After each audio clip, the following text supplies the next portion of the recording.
saking dalam tahu Islamnya, Ya.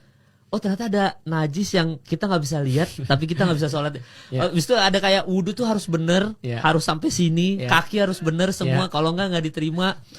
Jadi kayak kok jadi makin rumit itu gitu Tat. Belum lagi pembahasannya wudhu tuh dari atas ke bawah atau bawah ke atas. Yang gitu ini kemarin lihat kajian Ustadz Hadi Hidayat, oh ternyata muka tuh harus gimana. Kayaknya Bahkan kita salah semua gitu ya. Iya, itu aja kayak oh salah ya gitu maksudnya. Oh kemarin tuh salah gitu Tat. Betul. Nah itu juga termasuk salah satu kritik kita terhadap dunia pendidikan Indonesia. Dunia pendidikan Indonesia itu memulai pelajaran Islam dengan what and how, tapi minus why. Itu problem yang sangat besar sekali tuh. Karena ketika orang belajar what and how dan nggak punya why, dia cuma menjalaninya cuma sekedar aja. Begitu dia tahu dan dia sudah berkembang akalnya, ini menjadi problem besar bagi dia. Kenapa? Karena dia merasa saya melakukan ini bukan karena kesadaran saya. Nah, why ini adalah bagian mindset, non fisik. Kalau what and how kan bagian fisik ya, sesuatu yang bisa dilihat, sesuatu yang bisa diindikasikan, sesuatu yang bisa untuk dievaluasi dan seterusnya. Tapi masalah-masalah non fisik ini ternyata itu yang paling berpengaruh.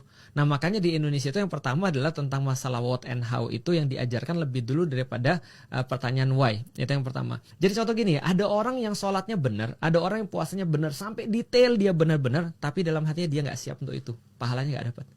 Oh gitu Tat. Iya. Tapi ada orang-orang yang dia benar-benar niat mau melakukan sesuatu sesuai dengan yang dia mampu, dia pelajari semua dan dia coba untuk semuanya dia lakukan sesuai dengan yang dia pelajari, tapi ada yang miss, itu Allah cenderung akan maafin. Dibandingkan orang yang salah niat.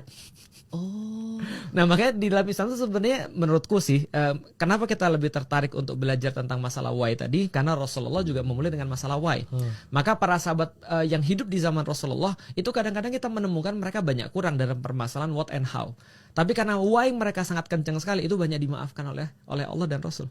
Detail what, how, why ini gimana sih Tat? Nah contoh misalnya takbir itu Allahu Akbar. Kalau didetailkan, kalau misalnya kita mau urusin hukum fikihnya, ada yang mengatakan harus tangannya sampai batas telinga. Lalu kemudian setelah itu dia bersedekap, dia baca suratul Fatihah.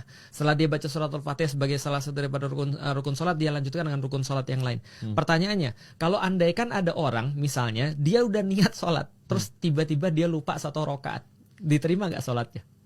Enggak. Diterima.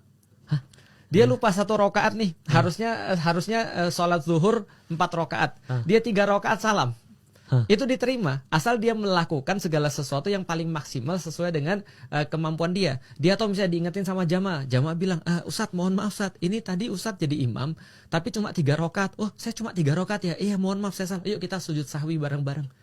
Itu diterima sholatnya, nggak usah ngulang lagi. Artinya Allah itu memaafkan segala sesuatu yang bersifat teknis. Kenapa? Karena bersifat teknis itu kalau lewat, kita sudah sesuai kemampuan kita, benar-benar sesuai, itu insya Allah akan dimaafkan oleh Allah kalaupun kurang.